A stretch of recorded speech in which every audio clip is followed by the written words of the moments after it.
नमस्कार, मी Bagal sir BN अकॅडमीच्या यूट्यूब प्लॅटफॉर्मवरती आपलं सर्वांचं स्वागत.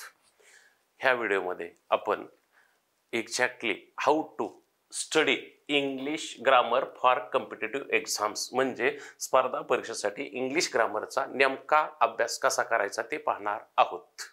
मग इंग्लिशचा अभ्यास, स्पर्धा परीक्षेसाठी इंग्लिशचा अभ्यास करत असताना वर्ड्स, फ्रेजेस, क्लॉजेस, सेंटेन्स आणि ट्रान्सफॉर्मेशन ऑफ सेंटेन्सेस या घटकांचा अभ्यास करणं अपेक्षित आहे. तर वर्ड्स म्हणजे शब्द. तर ह्याच्यावर आयोग प्रश्न कसे विचारते, identify words by their forms and functions म्हणजे शब्द ओळखा. कशाने सांगा, फॉर्म्स अँड फंक्शन्स म्हणजे त्याच्या रूपावरून आणि स्वरूप आणि त्याच्या कार्यावरून. पुढे फ्रेजेस म्हणजे पदबंध. Identify phrases by their structure and काय रे सांगा, फंक्शन्स म्हणजे पदबंध ओळखा त्याच्या कशावरून, रचनेवरून आणि कार्यावरून. क्लॉजेस म्हणजे उपवाक्य. उपवाक्य क्लॉजेस ओळखा. Identify clauses by their functions कसे ओळखायचे हे सांगा, फंक्शन्स न ओळखायचे. सेंटेन्स, सेंटेन्स म्हणजे वाक्य. मग identify the types of sentences म्हणजे वाक्यांचे प्रकार ओळखा. आणि कसे, आणि ट्रान्सफॉर्मेशन ऑफ सेंटेन्सेस म्हणजे वाक्यांचे रूपांतर अकॉर्डिंग टू इन्स्ट्रक्शन्स गिव्हन म्हणजे दिलेल्या सूचनेनुसार. किंवा अजून अभ्यास कसा करायचा, तर आयोग म्हणजे स्पर्धा परीक्षेसाठी फ्रेजेसच्या जागी क्लॉज आणि क्लॉजच्या जागी फ्रेज रिप्लेस करा असाही प्रश्न येतो. म्हणून फ्रेजच्या जागी क्लॉज आणि क्लॉजच्या जागी फ्रेज रिप्लेस कसं करायचं ह्याचा पण अभ्यास करणं अपेक्षित आहे. दुसरा मुद्दा, वर्ड्सचा अभ्यास करत असताना वर्ड्स म्हणजेच पार्ट्स ऑफ स्पीच किती सांगा, 8 आहेत. कोणकोणते, नाऊन आहे, प्रोनाऊन आहे, ऍडजेक्टिव्ह आहे, व्हर्ब आहे, प्रेपोजिशन आहे, कंजक्शन आणि इंटरजेक्शन. हे 8 शब्दाचा फॉर्म्सनं आणि फंक्शन्सनं अभ्यास करणं अपेक्षित आहे. दुसरा मुद्दा, फ्रेजेस किती सांगा, 6 फ्रेजेस आहेत. कोणकोणते सांगा, नाऊन फ्रेज आहे, ऍडजेक्टिव्ह फ्रेज आहे, ऍडव्हर्ब फ्रेज आहे, प्रेपोजिशनल फ्रेज आहे, व्हर्ब फ्रेज आहे आणि जनरेटिव्ह फ्रेज आहे. ह्या 6 फ्रेजेसचा स्ट्रक्चरनं आणि फंक्शन्सनं अभ्यास करणं अपेक्षित आहे. पुढं क्लॉजेस म्हणजे उपवाक्य. हे क्लॉजचे 2 प्रकार पडतात, मेन क्लॉज आणि सबऑर्डिनेट क्लॉज. तर मेन क्लॉजचे 2 प्रकार पडतात, क्लॉजचे 2 प्रकार पडतात, मेन क्लॉज आणि सबऑर्डिनेट क्लॉज. मेन क्लॉजचे प्रकार पडत नाहीत. सबऑर्डिनेट क्लॉजचे 3 प्रकार पडतात. कोणते सांगा, नाऊन क्लॉज आहे, ऍडजेक्टिव्ह क्लॉज आणि ऍडव्हर्ब क्लॉज आहे. आणि मग ह्या 3 क्लॉजचा आहे, नाऊन क्लॉज, ऍडजेक्टिव्ह क्लॉज आणि ऍडव्हर्ब क्लॉजचा कशाने अभ्यास करायचा आहे, फंक्शन्सने अभ्यास करणं अपेक्षित आहे. पुन्हा सेंटेन्सचा अभ्यास करणं अपेक्षित आहे. मग सेंटेन्सचे प्रकार पडतात कसे, according to their meaning and word order नुसार 8 प्रकार पडतात. असर्टिव्ह सेंटेन्स आहे, इंट्रॉगेटिव्ह सेंटेन्स आहे आणि एक्सक्लेमेटरी सेंटेन्स आणि इम्पेरेटिव्ह सेंटेन्स हे 4 प्रकार आहेत. आणि क्लॉजच्या स्ट्रक्चरनुसार अजून 4 प्रकार पडतात. कोणकोणते सांगा, ते आहेत सिंपल सेंटेन्स आहे, कॉम्प्लेक्स सेंटेन्स आहे, कंपाऊंड सेंटेन्स आणि कंपाऊंड कॉम्प्लेक्स सेंटेन्स आहे. आणि मग ह्या 8 वाक्यांच्या 8 प्रकारचा त्यांच्या म्हणजे त्या 8 प्रकारांचा अभ्यास करणं अपेक्षित आहे. आणि ट्रान्सफॉर्मेशन ऑफ सेंटेन्स म्हणजे वाक्यांचे रूपांतर. म्हणजे ट्रान्सफॉर्मेशन म्हणजे एका वाक्याचं दुसऱ्या वाक्यात रूपांतर करा विदाऊट चेंजिंग इट्स मिनिंग, त्याचा अर्थ न बदलता. ह्या सर्व घटकांचा ह्या पद्धतीने अभ्यास करणं अपेक्षित आहे. तर आपण सुरुवातीला म्हणजे प्रथम वर्ड्स या शब्दाचा अभ्यास कसा करायचा ते पाहू स्पर्धा परीक्षेच्या दृष्टीनं. तर वर्ड्स म्हणजे शब्द. आता शब्द, ह्या शब्दांचे हे काय सांगा, फॉर्म्स आहेत. फॉर्म्स म्हणजे काय सांगा, स्वरूप आहे. तर हे काय सांगा, फंक्शन्स आहेत. मग फॉर्म्स कोणकोणते, फॉर्म्स हे फॉर्म्स आहेत, शब्दाचे हे फॉर्म्स आहेत 8. कोणकोणते सांगा, नाऊन आहे. नाऊन म्हणजे काय सांगा, नाम आहे. प्रोनाऊन म्हणजे काय सांगा, सर्वनाम आहे. ऍडजेक्टिव्ह म्हणजे विशेषण आहे. व्हर्ब म्हणजे क्रियापद आहे. ऍडव्हर्ब म्हणजे क्रियाविशेषण आहे. प्रेपोजिशन म्हणजे शब्दयोगी अव्यय. कंजक्शन म्हणजे उभयनवी अव्यय. आणि इंटरजेक्शन म्हणजे उद्गारवाचक. हे शब्दांचे काय आहेत सांगा, स्वरूप आहेत म्हणजे फॉर्म्स आहेत. तर आता लक्षात आलं असेल ह्याच्या, आता हे जे आहेत का, हे फॉर्म्स आहेत शब्दाचे. तर हे फंक्शन्स आहेत. मग शब्दाचे फंक्शन्स कोणकोणते सांगा. मग आता सब्जेक्ट आहे, सब्जेक्ट म्हणजे कर्ता. व्हर्ब म्हणजे क्रियापद. ऑब्जेक्ट म्हणजे कर्म. इनडायरेक्ट ऑब्जेक्ट म्हणजे अप्रत्यक्ष कर्म. डायरेक्ट ऑब्जेक्ट म्हणजे प्रत्यक्ष कर्म. कॉम्प्लिमेंट म्हणजे विधिपूरक. ऍडव्हर्बियल म्हणजे क्रियाविशेषणयुक्त. ऑब्जेक्ट कॉम्प्लिमेंट म्हणजे कर्मपूरक आहे. ऍडव्हर्बियल कॉम्प्लिमेंट आहे. ट्रान्झिटिव्ह व्हर्ब म्हणजे सकर्मक क्रियापद आहे. इंट्रान्झिटिव्ह व्हर्ब म्हणजे अकर्मक क्रियापद आहे. मोनोट्रान्झिटिव्ह व्हर्ब म्हणजे एक कर्मक क्रियापद आहे. डायट्रान्झिटिव्ह व्हर्ब म्हणजे द्विकर्मक क्रियापद आहे. इंट्रान्झिटिव्ह व्हर्ब ऑफ कंप्लीट प्रेडिकेशन पूर्ण अर्थाचं अकर्मक क्रियापद आहे. इंट्रान्झिटिव्ह व्हर्ब ऑफ इनकम्प्लीट प्रेडिकेशन म्हणजे अपूर्ण अर्थाचे अकर्मक क्रियापद आहे आणि ट्रान्झिटिव्ह व्हर्ब ऑफ इनकम्प्लीट प्रेडिकेशन म्हणजे अपूर्ण अर्थाचे सकर्मक क्रियापद आहेत. म्हणजे हे सर्व शब्दांचे वर्ड्सचे काय आहेत सांगा, फंक्शन्स आहेत. मग मला सांगा याच्यामध्ये हे जे काय आहेत सांगा, हे फंक्शन्स आहेत, हे शब्दाचे हे काय आहेत सांगा, हे फंक्शन्स आहेत, हे फंक्शन्स आहेत आणि हे फॉर्म्स आहेत. मग आता लक्षात घ्या, आपल्याला अभ्यास करत असताना प्रश्नपत्रिकेला जास्तीत जास्त प्रश्नपत्रिकेमध्ये जास्तीत जास्त प्रश्न कशाने येणार आहेत सांगा, फंक्शन्सने येणार आहेत. म्हणून फंक्शन्सनं जास्तीत जास्त अभ्यास करणं अपेक्षित आहे. आता फंक्शन्सने अभ्यास आपण आजपर्यंत अभ्यास करीत आलेलो आहोत. आपण हे पार्ट्स ऑफ स्पीचचा अभ्यास केलाय. हे म्हणजे हे 8 शब्द म्हणजे हे पार्ट्स ऑफ स्पीच आहेत. ह्या पार्ट्स ऑफ स्पीचचा आपण फॉर्म्सना अभ्यास करीत आलेलो आहोत. पण स्पर्धा परीक्षेच्या इंग्लिश ग्रामरची तयारी करत असताना फंक्शन्सना अभ्यास करणं अपेक्षित आहे. कारण स्पर्धा परीक्षा इंग्लिश ग्रामरचा दर्जा, स्पर्धा परीक्षा इंग्लिशचा दर्जा हा पदवीचा दर्जा आहे. म्हणजे लास्ट इयरचा तुमचा structure and function of modern इंग्लिशचा पेपर आहे हा. म्हणून त्या दृष्टीने फंक्शन्सना अभ्यास करणं अपेक्षित आहे. दुसरा मुद्दा याच्यामध्ये अभ्यास करत असताना उदाहरणार्थ आपल्याला नाऊनचा अभ्यास करायचा असेल, ह्याच्या नाऊन आहे तर ह्याचं हे फॉर्म हा नाऊन आहे पण फंक्शन शब्द बदलला जातो. मग नाऊन वाक्यामध्ये येऊन काय काय कार्य करतं त्याचा अभ्यास करणं अपेक्षित आहे.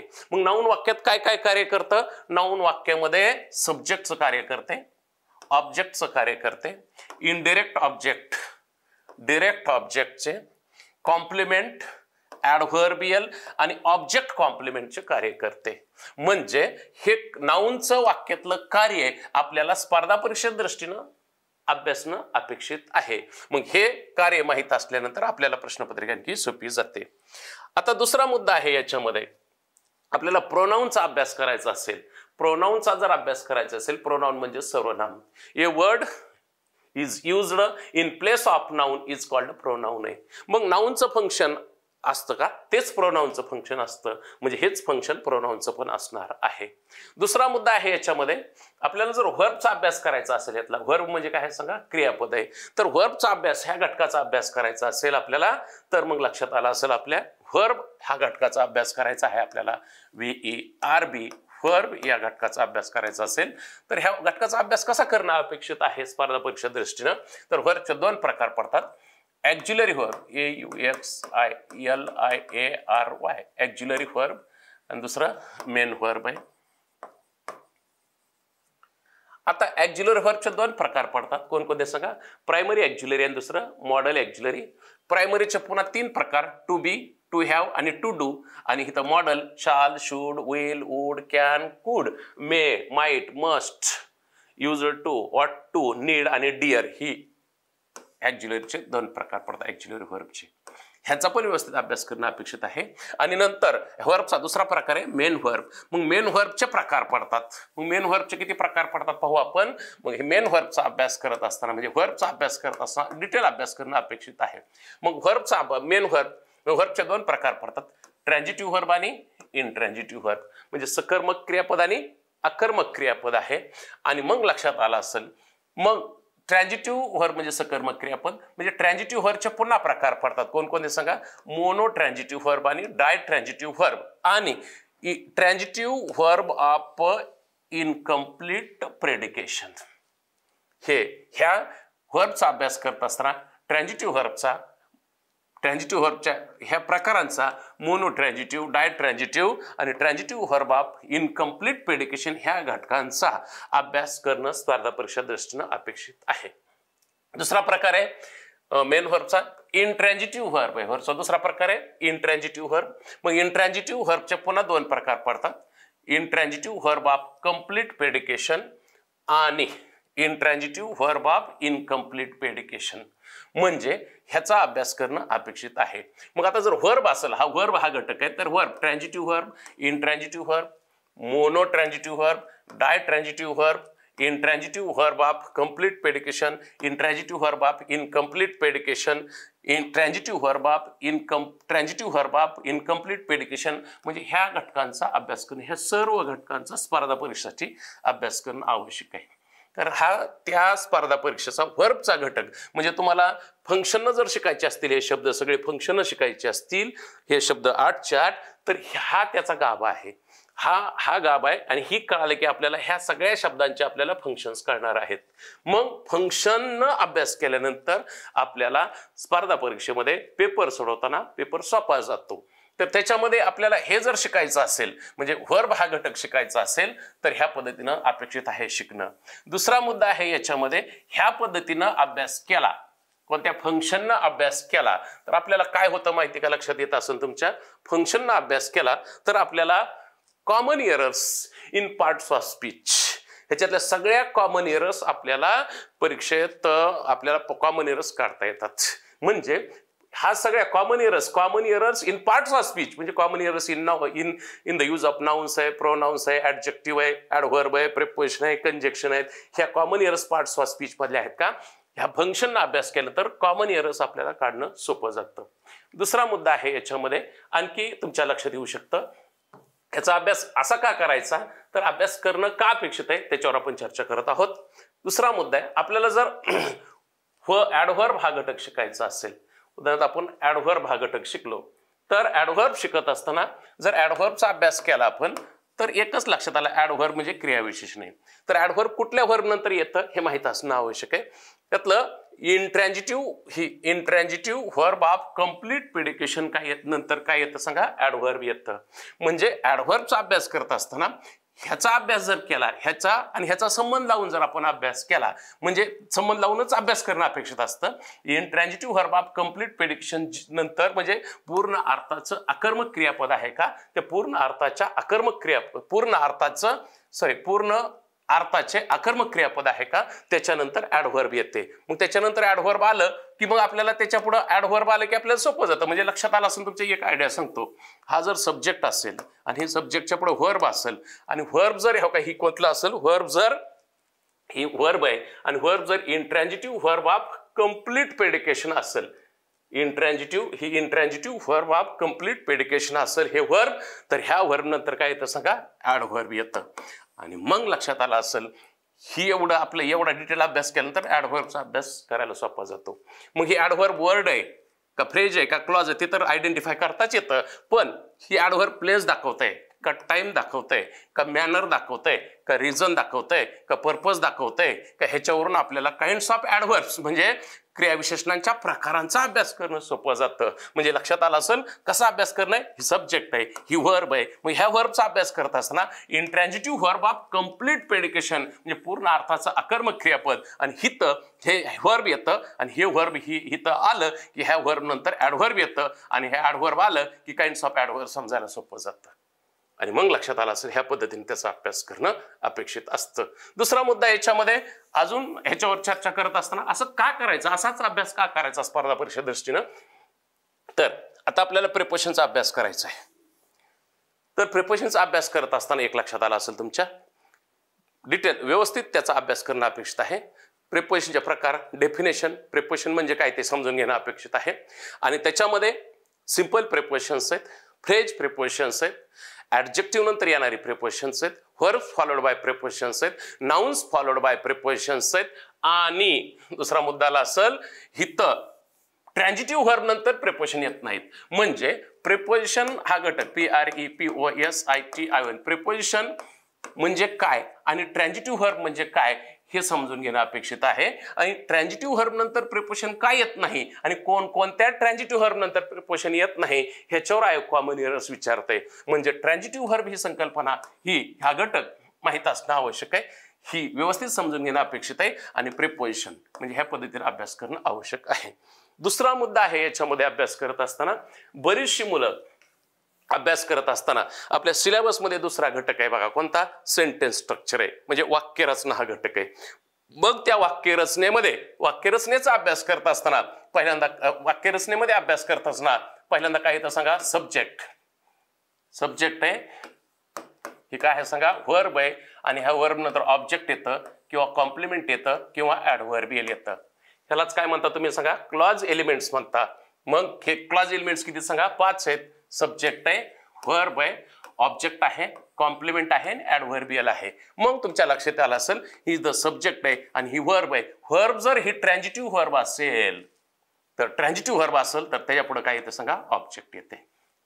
म्हणजे ह्या वर्बचा आणि ह्याचा अभ्यास केला की आपल्याला ही रचनेचा अभ्यास करताना सोपं जातं. दुसरा मुद्दा आहे, हा सब्जेक्ट आहे आणि ही वर्ब आहे आणि वर्ब जर इंट्रान्झिटिव्ह वर्ब असलं, इंट्रान्झिटिव्ह वर्ब ऑफ कंप्लीट प्रेडिकेशन असेल हा, तर ह्याच्या पुढे काय येतं सांगा, ॲडव्हर्ब येतं. म्हणजे ही दुसरी सेंटेन्स स्ट्रक्चर झाली, वाक्यरचना झाली.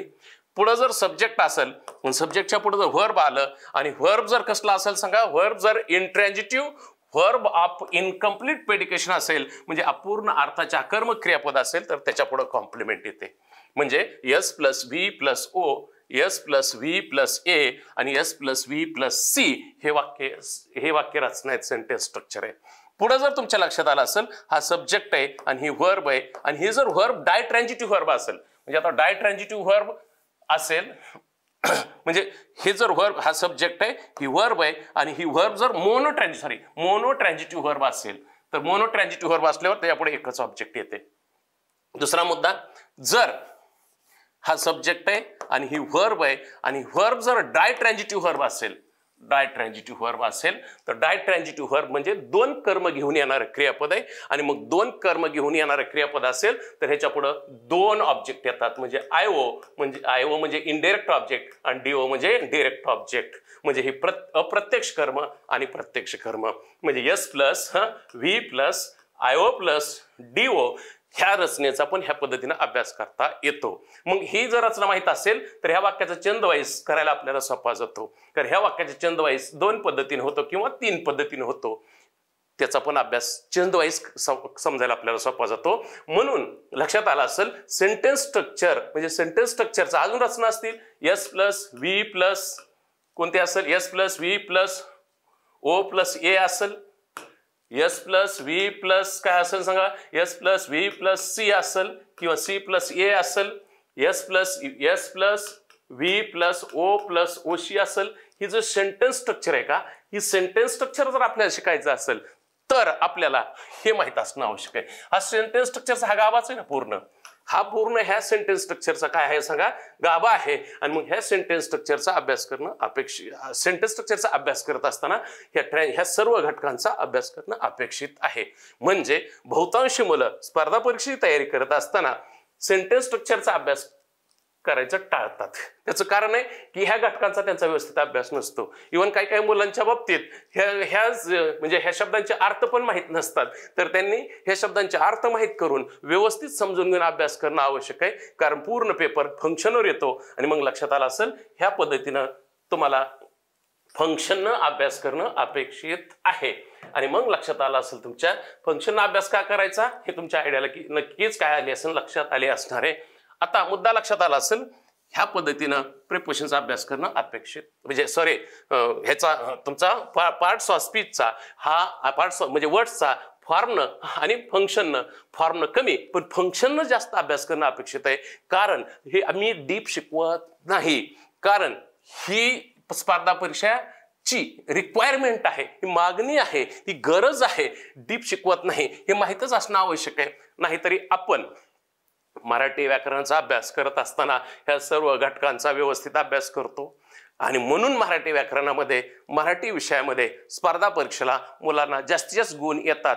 इंग्लिशमध्ये मुलं एवढा डिटेल अभ्यास करत नाहीत, इव्हन वरवरचा अभ्यास करतात.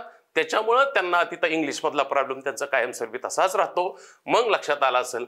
अजून दुसरा मुद्दा, ह्या पद्धतीने का अभ्यास करायचा, तर ह्या पद्धतीने अभ्यास केल्यानंतर बऱ्याचशा मुलांशी तुम्ही पाहिलं असेल बघा, अभ्यास करत असताना अभ्यास खूप छान करतात, ह्या फॉर्म्स फक्त अभ्यास करतात, पण परीक्षेला प्रश्न गेल्यानंतर मुलं गोंधळून जातात. त्याचं गोंधळून जाण्याचं एकमेव कारण आहे की प्रश्न कुठल्या घटकावरचा आहे तोच कळत नाही. मग प्रश्न कुठल्या घटकावरचा आहे तो का कळत नाही, तर त्याचं कारण आहे की मुलं ह्या कशाने अभ्यास करत नाहीत, फंक्शन्सने अभ्यास करत नाहीत. त्यातलं ऑब्जेक्ट कळत नसेल, कॉम्प्लिमेंट कळत नसेल, ॲडव्हर्बियल कळत नसेल, ऑब्जेक्ट कॉम्प्लिमेंट कळत नसेल, ट्रान्झिटिव्ह, मोनोट्रान्झिटिव्ह, डायट्रान्झिटिव्ह कळत नसेल आणि मग तो प्रश्न कुठल्या घटकावरचा आहे तो कसा कळू शकतो. त्यासाठी ह्या पद्धतीनं अभ्यास करणं अपेक्षित आहे. दुसरा मुद्दा याच्यामध्ये अभ्यास करत असताना आता आपण पाहू म्हणजे नेमकं कसं परीक्षेला अभ्यास करणं अपेक्षित आहे. तर मुंबई हा शब्द आहे इथं, तर मुंबई हा शब्द फॉर्म काय आहे सांगा, नाऊन आहे. फॉर्म काय आहे सांगा, नाऊन आहे. पण ह्या वाक्यामध्ये ह्या मुंबई या शब्दाने काय कार्य केले ते पाहू आपण. तर याच्यामध्ये मुंबई ही वर्ब आहे आणि हा काय सांगा, सब्जेक्ट आहे. म्हणजे मुंबई या शब्दानं सब्जेक्टचं काम केलेलं आहे. तर या वाक्यामध्ये ही रिच मुंबई, मुंबई या शब्दाने या वाक्यामध्ये ऍडव्हर्बचं काम केलेलं आहे. म्हणजे लक्षात आलं असेल तुमच्या, मुंबई हा शब्द फॉर्म काय आहे सांगा, नाऊन आहे, परंतु फंक्शन ऍडव्हर्ब आहे. फंक्शन ऍडव्हर्ब का झाला त्याचं कारण आहे, हा काय सांगा ह्यातला सब्जेक्ट आहे आणि ही काय सांगा ह्यातलं वर्ब आहे. आणि वर्ब इंट्रॅन्जिटिव्ह आहे आणि इंट्रॅन्जिटिव्ह आहे आणि त्यातलं इंट्रॅन्जिटिव्ह मधलं वर्ब ऑफ कंप्लीट प्रेडिकेशन आहे. इंट्रॅन्जिटिव्ह वर्ब ऑफ कंप्लीट प्रेडिकेशन आहे, म्हणजे पूर्ण अर्थाचे आकर्मक क्रियापद आहे. म्हणून ह्या वर्बच्या पुढं हे नाऊन आलेलं आहे का, ते नाऊन ऍडव्हर्ब झालेलं आहे. म्हणजे पुढे फंक्शनवर गेलो आपण तिथंच. आणखी दुसरा मुद्दा आहे, हा होम हा शब्द आहे. होम हा शब्द फॉर्म काय सांगा, नाऊन आहे, परंतु ही केम होम हा सब्जेक्ट आहे. ही काय सांगा ह्यातलं वर्ब आहे आणि ही इंट्रॅन्जिटिव्ह आहे आणि त्यातलं वर्ब ऑफ कंप्लीट आहे. म्हणजे तुमच्या लक्षात आलं असेल, इंट्रॅन्जिटिव्ह वर्ब ऑफ कंप्लीट प्रेडिकेशन आहे. म्हणजे त्याच्या पुढे जर गेलं नाऊन तर त्या पुढे काय होऊन जात, त्याचं त्या नामाचं काय होतं सांगा, ऍडव्हर्ब होतं. म्हणजे लक्षात आलं असेल तुम्हाला, अभ्यास करत असताना शब्दाचा फॉर्म्सनं कमी पण फंक्शननं जास्त अभ्यास करणं अपेक्षित असते. मग लक्षात आलं असेल, हा शब्द फॉर्म नाऊन आहे पण फंक्शन काय सांगा, ऍडव्हर्ब आहे. दुसरा मुद्दा आहे याच्यामध्ये, रिच हा शब्द आहे का, हा रिच हा शब्द फॉर्म ऍडजेक्टिव्ह आहे. परंतु ह्या ऍडजेक्टिव्हच्या अगोदर द वापरलं, विशेषणाच्या अगोदर द वापरलं तर विशेषणाचं नाम होतं आणि ते नाम अनेक वचनी होतं. आणि मग सांगा, द रिच हे नाऊन आहे पण ते नाऊन अनेक वचनी आहे. ह्या नाऊननं ह्या वाक्यामध्ये आर काय सांगा ह्यातलं वर्ब आहे आणि द रिच काय सांगा ह्यातलं सब्जेक्ट आहे. मग विशेषणाच्या अगोदर काय वापरलंय सांगा, इथं द वापरलेलं आहे आणि विशेषणाच्या अगोदर द वापरलं तर विशेषणाचं नाम होतं आणि ते नाम अनेक वचनी होतं. आणि मग ही वर्ड आहे का फ्रेज आहे, हे दोन्ही मिळून फ्रेज आहे आणि नाऊन फ्रेज आहे. आणि नाऊन फ्रेज ही एकवचनी का अनेक वचनी आहे, म्हणून यापुढे अनेक वचनी क्रियापद येतं. ह्याचा आपल्याला सब्जेक्ट वर्ब ॲग्रीमेंट मध्ये फायदा होतो, चेंज द वॉइस मध्ये फायदा होतो. तुमच्या लक्षात आलं असेल, आर्टिकल्स मध्ये उपयोजन होणार आहे, ह्याचं सब्जेक्ट वर्ब ॲग्रीमेंट मध्ये उपयोजन होणार आहे. म्हणजे तुम्हाला अभ्यास करत असताना संकल्पना क्लिअर करून तुम्ही अभ्यास केला की तुम्हाला अवघड जात नाही. एकदाच संकल्पना क्लिअर करायच्या, पुन्हा अभ्यास नाही करायचा, कारण संकल्पना क्लिअर असल्यानंतर जास्त अभ्यास करण्याची गरज पडत नाही. तीच मुलं जास्त अभ्यास करतात ज्यांच्या संकल्पना काय असतात, ज्यांच्या संकल्पना क्लिअर नसतात, अशीच मुलं जास्त अभ्यास करतात. आणि मग लक्षात आलं असेल, जास्तीत जास्त अभ्यास करणारी मुलं तीच असतात ज्यांच्या संकल्पना क्लिअर नसतात. ज्यांच्या संकल्पना क्लिअर असतात का, ती मुलं जास्त अभ्यास करत नाहीत, कमी अभ्यास करून त्यांना जास्त गुण येतात. त्याचं हे कारण असतं. दुसरा मुद्दा आहे, पुअर आहे, POOR. पुअर काय सांगा ह्यातलं ऍडजेक्टिव्ह आहे. ह्या विशेषणाच्या पुअरच्या अगोदर द वापरलं म्हणजे विशेषणाचं काय झालं सांगा, नाम झालं आणि ते अनेकवचनी नाम झालं. आणि मग लक्षात आलं असेल, हा सब्जेक्ट आहे, शुड हेल्प वर्ब आहे आणि द पुअर काय सांगा ऑब्जेक्ट आहे आणि ऑब्जेक्ट हे नाऊन फ्रेज आहे. मग विशेषणाच्या अगोदर द वापरलं म्हणजे अनेकवचनी नाम झालं आणि मग लक्षात आलं असेल, आणि अनेकवचनी नामाने तर ऑब्जेक्टचं काम केलंय. आता मुलांनो एक लक्षात ठेवा, द विशेषणाच्या पुढं म्हणजे दच्या पुढं काय ऍडजेक्टिव्ह आलं, म्हणजे ऍडजेक्टिव्हच्या अगोदर द हे म्हणजे ऍडजेक्टिव्हच्या अगोदर जर द जर आलं तर विशेषणाचं काय होतं, नाम होतं आणि मग ते अनेकवचनी नाम होतं. त्याच्यामुळे पुन्हा ह्याला एस प्रत्यय लागत नाही. एस प्रत्यय लागले कॉमन एरर होणार. आणि पुढे लक्षात आलं असेल, हे मग द पुअर म्हणजे काय, द पुअर म्हणजे ही ती पुढे अजून सांगता येईल, पण डिटेल ज्यावेळेस आपण व्हिडिओ बनवू त्यावेळेस ह्याच्यावरच्या कॉमन एरर्स आपल्याला काढता येतील. दुसरा मुद्दा आहे याच्यामध्ये, हे डाईड यस्टरडे आहे. तर हा सब्जेक्ट आहे, ही वर्ब आहे आणि ही काय सांगा, वर्ब कसलं आहे सांगा, इंट्रॅन्जिटिव्ह आहे आणि त्यातलं वर्ब ऑफ कंप्लीट आहे. आणि वर्ब ऑफ कंप्लीट असल्यावर त्यापुढे काय येतं, ऍडव्हर्ब येतं. म्हणजे यस्टरडे ह्या वाक्यात ऍडव्हर्ब आहे. परंतु आता लक्षात घ्या, यस्टरडे हा सब्जेक्ट आहे, ही वर्ब आहे आणि कॉम्प्लिमेंट आहे. आता ह्या यस्टरडेने ह्या वाक्यामध्ये सब्जेक्टचं काम केलं म्हणून ह्या वाक्यामध्ये यस्टरडे नाऊन आहे, तर वरच्या वाक्यामध्ये यस्टरडे काय आहे सांगा, ऍडव्हर्ब आहे. मग लक्षात आलं असेल, शब्दाची जात कशी ओळखायची असते?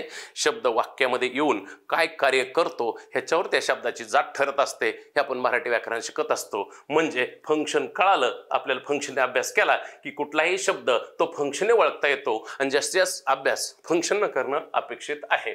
फॉर एक्झाम्पल आता पहा, हा प्रश्न आलाय PSI 2011 क्वेश्चन नंबर 149 आहे. तर प्रश्न असा आहे, the two ugly boys had gone home just now. The parts of speech of the underlined words respectively are. पर्याय adverb, noun, adjective, adverb, adjective, noun, adverb, adverb. तर लगेच लक्षात आला असेल, had gone हे वर्ब आहे. ही ऍक्च्युली वर्ब फ्रेज आहे. म्हणजे gone हे मेन वर्ब आहे, had हे ऑक्झिलरी वर्ब आहे आणि हे पास्ट पार्टिसिपल आहे. म्हणजे क्रियापदाचं तिसरं रूप आहे. क्रियापदा 30 रुपये गो वेंट गॉन आणि ही टू हॅवचं भूतकाळी सहाय्यकारी क्रियापद आहे. आणि म्हणजे ही वर्ब फ्रेज आहे, म्हणजे वर्ब आहे आणि ह्या सब्जेक्ट आहे. आणि सब्जेक्टमध्ये 1 2 3 4 शब्द आल्यात आणि विदाऊट फायनाईट वर्ब आहे. ही विदाऊट फायनाईट वर्ब आहे ही, म्हणजे ही फ्रेज आहे. आणि ह्या फ्रेजनं कुणाचं काम केलंय? सब्जेक्टचं काम केलंय. म्हणजे सब्जेक्टचं काम करणारी एकच फ्रेज असते, नाऊन फ्रेज. मग लक्षात घ्या, बॉईज काय सांगायचं? नाऊन आहे. मग अगली हा शब्द कुणाबद्दल माहिती सांगतोय? नामाबद्दल माहिती सांगतो. मग नामाबद्दल माहिती सांगणारा शब्द कोण असतो सांगा? ऍडजेक्टिव्ह आहे. म्हणजे हे अगली ह्या वाक्यातलं ऍडजेक्टिव्ह आहे. तर गॉन हे वर्ब आहे, मेन वर्ब आहे, इंट्रान्झिटिव्ह आहे आणि त्यातलं वर्ब ऑफ कंप्लीट पेडिकेशन आहे. आणि वर्ब ऑफ कंप्लीट पेडिकेशन असेल आणि त्यापुढे नाऊन गेलं तर नामाचं काय होतं सांगा? ऍडवर्ब होतं. म्हणजे होम हा शब्द या वाक्यामध्ये काय आहे सांगा? ऍडवर्ब आहे. मग लक्षात आला असेल, ऍडजेक्टिव्ह, ऍडवर्ब पर्याय असणार आहे. म्हणजे पर्याय किती नंबर असणार आहे? 2. ज्यांच्या संकल्पना क्लिअर नाहीत ती मुलं काय करतील? पहिल्यांदा काय करतील? ऍडजेक्टिव्ह, नाऊनला टिक करतील. आणि मग लक्षात त्यांना का चुकलं पण कळणार नाही. त्याचं कारण आहे की ते म्हणणार आहे होम तर नाऊन आहे. अरे होम नाऊन आहे, परंतु या वाक्यामध्ये फंक्शन ऍडवर्ब झालंय. ते कळणं काय सांगा? अपेक्षित आहे. आणि ते कळण्यासाठी आपल्याला कशाने अभ्यास करणं आवश्यक आहे? फंक्शन.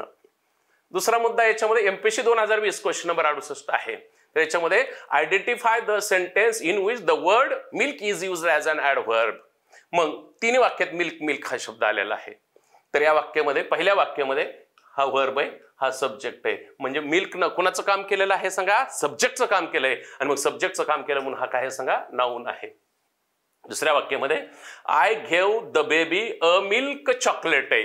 तर याच्यामध्ये लक्षात आलं असेल, मिल्क चॉकलेट, चॉकलेट काय सांगितलं? नाऊन आहे. मिल्क हा शब्द कुणाबद्दल माहिती सांगतो? मिल्क हा शब्द चॉकलेट बद्दल, नामाबद्दल माहिती सांगतो. म्हणजे हा काय सांगा? ऍडजेक्टिव्ह आहे आणि डिटर्मिनर आहे आणि ही एक नाऊन फ्रेज आहे. हा सब्जेक्ट आहे, ही वर्ब आहे आणि डायट्रान्झिटिव्ह वर्ब आहे. म्हणजे द्विकर्मक क्रियापद आहे. मराठीमध्ये तुम्ही ह्याचा नक्की अभ्यास करत असता, तसा इंग्लिशमध्ये अभ्यास करणं आवश्यक आहे. मग ह्याच्या पुढे 2 ऑब्जेक्ट येतात. हे आयओ आहे आणि हे काय सांगा? डीओ आहे. आणि मग ही काय सांगा? इनडायरेक्ट ऑब्जेक्ट आणि ही डायरेक्ट ऑब्जेक्ट आहे. म्हणजे ही अप्रत्यक्ष कर्म आहे, ही प्रत्यक्ष कर्म आहे, ही द्विकर्मक क्रियापद आहे आणि हा सब्जेक्ट आहे. असं मराठीमध्ये जसं तुम्हाला समजतं का, तसं इंग्लिशमध्ये समजणं अपेक्षित आहे आणि त्या दृष्टीने तुम्ही अभ्यास करणं आवश्यक आहे. दुसरा, he wore a milk white turban आहे. तर ह्याच्यामध्ये मिल्क व्हाईट टर्बन ही सगळी नाऊन फ्रेज आहे. आता ह्याच्यामध्ये टर्बन काय सांगितलं? नाऊन आहे. व्हाईट ह्या नामाबद्दल माहिती सांगतं म्हणजे हे ऍडजेक्टिव्ह आहे आणि मिल्क व्हाईट बद्दल माहिती सांगतं म्हणजे हे काय सांगा? ऍडव्हर्ब आहे आणि ही डिटर्मिनर आहे आणि पूर्ण नाऊन फ्रेज आहे. आणि ही नाऊन फ्रेज ओ ह्या क्रियापदानंतर गेली म्हणजे ही ओ हे क्रियापद काय सांगा? ट्रान्झिटिव्ह आहे आणि म्हणून हे सगळं ऑब्जेक्ट आहे आणि ऑब्जेक्ट ही फ्रेज आहे. म्हणजे फ्रेज आहे, ही नाऊन फ्रेज आहे. हे नाऊन फ्रेज म्हणजे नामपद बंद आहे आणि मग ह्या ऍडजेक्टिव्हनं हे व्हाईट हे ऍडजेक्टिव्ह आहे आणि मिल्क व्हाईट ही ऍडजेक्टिव्ह फ्रेज आहे. आणि ह्या ऍडजेक्टिव्ह फ्रेजमध्ये हे ऍडव्हर्बने ऍडजेक्टिव्हला मॉडिफाय करायचं काम केलंय आणि पूर्ण नाऊन फ्रेज आहे. म्हणजे ह्या वाक्यातलं ऍडव्हर्ब आहे. तर आपल्याला milk used as an adverb म्हणजे सी पर्याय असणार आहे. ह्या वाक्यामध्ये सी वाक्यामध्ये मिल्कनं ऍडव्हर्बचं काम केलंय. म्हणजे किती नंबर पर्याय असेल? इथला सी म्हणजे इथला 1 नंबर ओनली, 1 नंबर पर्याय सी ओनली असणार आहे. दुसरा प्रश्न तोच आला, आता जस्ट झालेली परीक्षा आहे, MPSC 2020 क्वेश्चन नंबर 85 आहे. तर याच्यामध्ये identify the sentence in which the word mud is used as adjective आहे. मग आता लक्षात, हा मड हा शब्द ऍडजेक्टिव्ह आहे का नाऊन आहे तो कसा ओळखायचा? तर फंक्शन ओळखायचा. तर लक्षात आला असेल, मड हा शब्द आहे, हे कुणानंतर आलाय? प्रेपोजिशन. म्हणजे the hut is made of mud, म्हणजे हे ऑफ काय सांगा? प्रेपोजिशन आहे. आणि प्रेपोजिशनच्या पुढे काय येतं सांगा? नाम किंवा सर्वनाम येतं, आणि ते नाम किंवा सर्वनाम त्या प्रेपोजिशनचं ऑब्जेक्ट असतं. म्हणजे हे काय सांगा? ही नाऊन आहे, आणि ही नाऊन ह्या प्रेपोजिशनचं ऑब्जेक्ट आहे. म्हणजे noun object of the preposition आहे. याला मराठीमध्ये म्हणू शकता शब्दयोगी अव्ययाचे कर्म म्हणून ह्या नामानं काम केलेलं आहे मराठी व्याकरणामध्ये. आणि मग लक्षात आलं असेल ही नाऊन आहे. प्रेपोजिशनच्या पुढे जे येतं ते नाऊन असतं. आता दुसरा मुद्दा आहे, he lives in a mud house आहे. तर या वाक्यामध्ये हा सब्जेक्ट आहे. हे काय सांगा? ह्यातलं वर्ब आहे, आणि वर्ब ट्रान्झिटिव्ह आहे का इंट्रान्झिटिव्ह आहे? इंट्रान्झिटिव्ह आहे. आणि त्यातलं वर्ब ऑफ कंप्लीट प्रेडिकेशन आहे. म्हणजे तिथंच गेलो आपण मागाशी पाहिलं होतं फंक्शन्स मध्ये. वर्ब ऑफ कंप्लीट प्रेडिकेशन असल्यावर त्यापुढे काय येतं रे? ऍडव्हर्ब येतं. आणि मग लक्षात ही ऍडव्हर्ब आहे. In a mud house he adverb phrase आहे, पण फंक्शन ऍडव्हर्ब फ्रेज आहे, फार न प्रेपोजिशनल फ्रेज आहे. म्हणजे प्रेपोजिशनल फ्रेज ज्या वेळेस लक्षात आलं असेल, प्रेपोजिशनल फ्रेज ज्या वेळेस इंट्रान्झिटिव्ह वर्ब ऑफ कंप्लीट प्रेडिकेशनच्या पुढे जाते का, त्याच्यानंतर येते का, त्यावेळेस ते ऍडव्हर्बचं काम करत असते. दुसरा मुद्दा आहे, मग हाऊस काय सांगा? ह्यातलं नाऊन आहे. मड काय सांगा?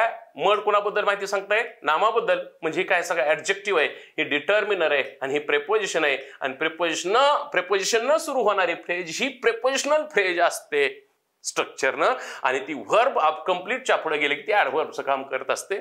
त्याच्यासाठी तुम्हाला फ्रेजेसचा अभ्यास व्यवस्थित करणं अपेक्षित आहे. म्हणजे आपल्याला प्रश्न काय विचारलाय? Mud is used as an adjective आहे. मग किती नंबर पर्याय असेल सांगा? बी. मग बी पर्याय किती नंबर? 3. बी ओनली. पुढचा प्रश्न आलाय एमपीएससी 2017, क्वेश्चन नंबर 67 आहे. याच्यामध्ये identify the parts of speech of the underlined word आहे. आणि मग लक्षात आलं असेल, he is a fast talker, I was observing a fast, Muslims fast during Ramzan, she drew fast. आणि मग लक्षात आलं असेल तुमच्या ही वर्ब आहे, हा सब्जेक्ट आहे, आणि मग वर्ब कोणतं आहे? ड्रो आहे. ड्राईव्ह, ड्रो आणि ड्रिव्हन आहे. आणि मग हा सब्जेक्ट आहे, ही वर्ब ही इंट्रान्झिटिव्ह आहे, आणि त्यातलं वर्ब ऑफ कंप्लीट प्रेडिकेशन आहे. आणि मग कंप्लीट प्रेडिकेशन असलं त्यापुढे काय येतं सांगा? ऍडव्हर्ब येतं. म्हणजे फास्ट या शब्दाने ह्या वाक्यामध्ये ऍडव्हर्बचं काम केलेलं आहे. तर हा सब्जेक्ट आहे, ही वर्ब आहे, म्हणजे फास्ट इथं वाक्यामध्ये काय म्हणून आलेलं सांगा? वर्ब म्हणून आलेलं आहे. आणि I was observing fast, fast ह्या वाक्यातलं नाऊन आहे, आणि ही डिटर्मिनर आहे. म्हणजे ही नाऊन फ्रेज आहे, आणि हे नाऊन फ्रेज डिटर्मिनर नंतर जे येतं ते का नाऊन असतं. आणि मग हे सांगा नाऊन आहे. आणि I was observing fast, was observing he verb आहे, आणि ह्या वर्ब नंतर ही वर्ब ट्रान्झिटिव्ह वर्ब आहे ऑब्झर्विंग हे. आणि मग ह्याच्या पुढे काय येतं? ऑब्जेक्ट आहे. ऑन ऑब्जेक्ट ही काय सांगा? नाऊन फ्रेज आहे. दुसरा मुद्दा, ही इज अ फास्ट टॉकर, हा सब्जेक्ट आहे, ही वर्ब आहे, आणि मग टॉकर काय सांगा? नाऊन आहे. आणि मग मला सांगा याच्यामध्ये फास्ट हा शब्द कोणाबद्दल माहिती सांगतो? मला सांगा नामाबद्दल. म्हणून फास्ट काय सांगा? ऍडजेक्टिव्ह आहे. म्हणजे रिस्पेक्टिव्हली क्रम कसा असेल ह्याचा मला सांगा. तर आन्सर ऑप्शन्स पहिल्यांदा ऍडजेक्टिव्ह आहे, पुन्हा काय सांगा? नाऊन आहे, वर्ब आणि ऍडव्हर्ब, 3 नंबर पर्याय असणार आहे. पुढे जर लक्षात आलं असेल, mark the sentence in which, हा प्रश्न PSI 2013 क्वेश्चन नंबर 91 आहे. Mark the sentence in which the word after is used as an adverb आहे. आणि मग आफ्टर ह्या खालीलपैकी कुठल्या वाक्यात आफ्टरनं ॲडव्हर्बचं काम केलंय हे ओळखणं अपेक्षित आहे. मग दे सब्जेक्ट आहे, अराइव्ड वर्ब आहे, आणि हे कसलं सांगा? इंट्रान्झिटिव्ह वर्ब आहे, आणि त्यातलं वर्ब ऑफ कंप्लीट प्रेडिकेशन आहे, म्हणजे पूर्ण अर्थाचं आकर्मक क्रियापद आहे. आणि मग पूर्ण अर्थाचं आकर्मक क्रियापद असतं त्याच्या पुढे ऍडव्हर्ब येतं. म्हणजे सून काय सांगा? ह्यातलं ऍडव्हर्ब आहे. आफ्टर काय सांगा? ह्यातलं ऍडव्हर्ब आहे. आणि वर्ब इंट्रान्झिटिव्ह असलं आणि त्यातलं वर्ब ऑफ कंप्लीट असलं, पूर्ण अर्थाचं आकर्मक क्रियापद असतं, त्याच्या पुढे ऍडव्हर्ब येतं. आणि ऍडव्हर्ब नंतर काय येत असतं? ऍडव्हर्ब येत असतं. हे माहित असणं आवश्यक आहे. आणि मग सून काय सांगा? ऍडव्हर्ब आहे. आणि मग लक्षात आलं असेल, ह्या वर्ब इंट्रान्झिटिव्ह असलं आणि त्यातलं वर्ब ऑफ कंप्लीट असलं आणि त्याच्या पुढे जर ऍडव्हर्ब येत असेल तर मध्ये प्रेपोजिशन येत नाही. म्हणजे लक्षात आलं असेल, common errors in the use of the प्रेपोजिशनचा अभ्यास इथं होतो. म्हणून फंक्शन अभ्यास करणं अपेक्षित आहे. आणि लक्षात आलं असेल, we went away after they had left, आणि मग लक्षात आलं असेल दे हॅड लेफ्ट क्लॉज आहे. म्हणजे आफ्टर काय सांगा? ह्यातलं कंजक्शन आहे. After ages shall sing his glory, shall sing verb आहे, आणि आफ्टर एजेस नाऊन आहे. आफ्टर ह्याला मॉडिफाय करते म्हणजे ही ऍडजेक्टिव्ह आहे. आणि मग ही काय सांगा? ह्यातलं प्रेपोजिशन आहे. हिज फादर ही नाऊन फ्रेज आहे, ही प्रेपोजिशन आहे. ही टेक्स आफ्टर हिज फादर आहे. आणि मग लक्षात आलं असेल तुमच्या टेक टू टेक आफ्टर म्हणजे रिझेंबल आहे. रिझेबल म्हणजे to be similar in actually. आणि मग लक्षात आलं असेल ह्या पद्धतीनं ह्या प्रश्नपत्रिकेचा अभ्यास करत असताना तुम्हाला the word is same but its meaning is different. The same word used different parts of speech. आणि मग लक्षात आलं असेल एकच शब्द विविध जाती म्हणजे एकाच शब्दाचा विविध शब्द जातीत वापर कसा होतो हे आपण ह्या दृष्टीने पाहत आहोत.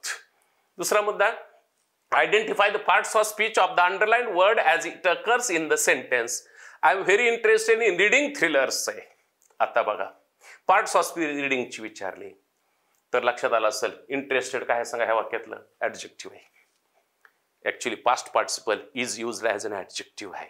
आणि मग लक्षात आलं असेल इंटरेस्टेड नंतर इन येतं म्हणजे ॲडजेक्टिव्ह नंतर येणाऱ्या प्रिपोजिशनच्या ॲडजेक्टिव्ह नंतर येणाऱ्या प्रिपोजिशनचा अभ्यास करत असताना हे माहीत असणं आवश्यक आहे. म्हणजे हा सब्जेक्ट आहे आणि मग सांगा ही वर्ब आहे आणि ही इंट्रान्झिटिव्ह आहे, वर्ब ऑफ इनकम्प्लीट आहे, हे सगळं माहीत असणं आवश्यक आहे. मग इंटरेस्टेड व्हेरी काय आहे सांगा ह्यातलं ॲडव्हर्ब आहे आणि ही काय सांगा ह्यातलं ॲडजेक्टिव्ह आहे आणि हे ॲडजेक्टिव्ह नंतर इन येतं. आणि मग ही रीड हे काय सांगा व्हर्ब आहे आणि हे व्हर्बला आयएनजी प्रत्यय लागला म्हणजे आयएनजी form of the main verb is called present participle. आणि प्रेझेंट पार्टिसिपल कोणानंतर आले प्रिपोजिशन नंतर आले म्हणजे ऑब्जेक्ट ऑफ द प्रिपोजिशन आहे. मग ऑब्जेक्ट ऑफ द प्रिपोजिशनचं काम कोण करतं नाऊन किंवा प्रोनाऊन करतं. म्हणून हे काय सांगा इथं प्रेझेंट पार्टिसिपलनं कोणाचं काम केलंय सांगा नाऊनचं काम केलेलं आहे म्हणजे नाऊन पर्याय बरोबर असणार 1 नंबरचा. ह्या पद्धतीनं आपण अभ्यास करणं अपेक्षित आहे. पुढचा घटक आहे फ्रेजेस आहे. ह्या फ्रेजेसचा स्ट्रक्चर आणि फंक्शन अभ्यास करणं आवश्यक आहे. म्हणजे a group of words without a finite verb is called phrase. म्हणजे फ्रेजमध्ये सब्जेक्ट व्हर्ब ॲग्रीमेंट नसतं. हे तुम्ही आपण फ्रेजेस शिकत असताना आपण त्याचा अभ्यास करणं अपेक्षित आहे. तर phrase is an intermediate unit between word and clause. Intermediate म्हणजे मधला वर्ड, ह्या वर्ड आणि क्लॉज मधला हा मधला घटक आहे. कोणता फ्रेज. फ्रेज हा मधला घटक आहे.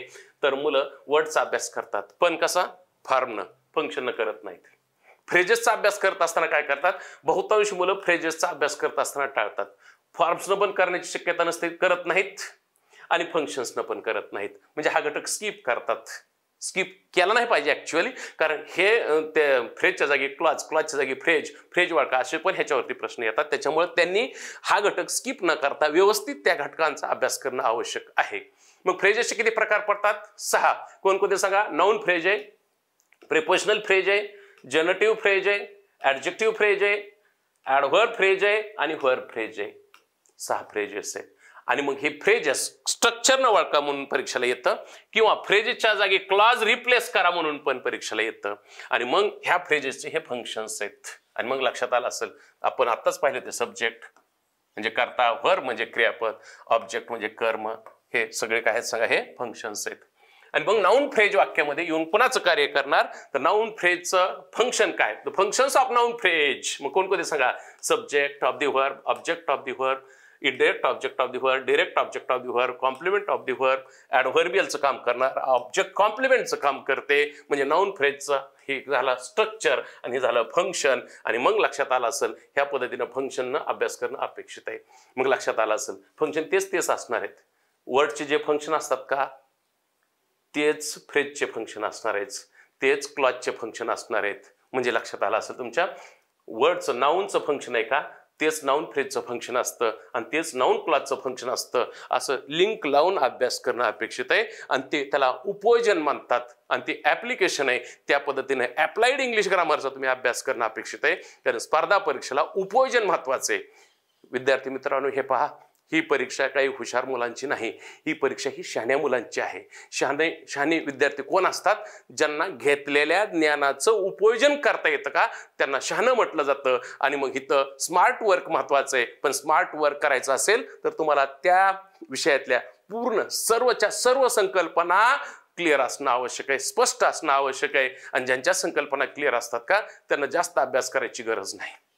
बरीच मुलं रात्रंदिवस अभ्यास करतात ह्या विषयाचा तरी पण त्यातलं काही कळत नाही म्हणजे मार्ग चुकतोय. आणि मग लक्षात आलं असेल त्या मार्ग चुकल्यामुळं जर तुम्ही किती बी अभ्यास करत असाल आणि चुकीच्या मार्गाने जर करत असाल तर अभ्यास केलेला वाया जाण्याची शक्यता असते. आणि मग लक्षात आलं असेल मी असं म्हणेल शेवटी direction is more important than speed. Direction is more important than speed म्हणजे वेगापेक्षा काय सांगा दिशा महत्वाची आहे. मग पुन्हा ह्याचं प्रिपोजिशनल फ्रेजचं फंक्शन काय प्रेपोजिशनल फ्रेज म्हणजे काय आणि प्रेपोजिशनल फ्रेज कुणाचं कार्य करते, ॲडजेक्टिव्हचं किंवा ॲडव्हर्बचं कार्य करते, म्हणजे हे त्यासाठी फंक्शन्स माहीत असणं आवश्यक आहे. मला वाटतं हा व्हिडिओ बनवायचा एकच उद्देश होता की बहुतांशी मुलं स्पर्धा परीक्षा इंग्लिशचा अभ्यास करत असताना मला वाटतं दिशाहीन अभ्यास करतात. दिशाहीन अभ्यास करतात म्हणजे त्यांना नेमकं काय करायचं हे कळत नाही. म्हणजे exactly how to study English grammar for competitive exams, नेमका स्पर्धा परीक्षेसाठी इंग्लिश ग्रामरचा अभ्यास कसा करायचा हे माहीत नसतो. त्याच्यामुळं त्यांना दिशा याविषयी करत असताना त्यांचे म्हणजे असं दिशाहीन होऊ नयेत म्हणून हा व्हिडिओ बनवण्याचा मी छोटासा प्रयत्न केलेला आहे. तर मला वाटतं हा व्हिडिओ तुम्हाला आवडला असेल तर लाईक करा, शेअर करा आणि सबस्क्राईब करा.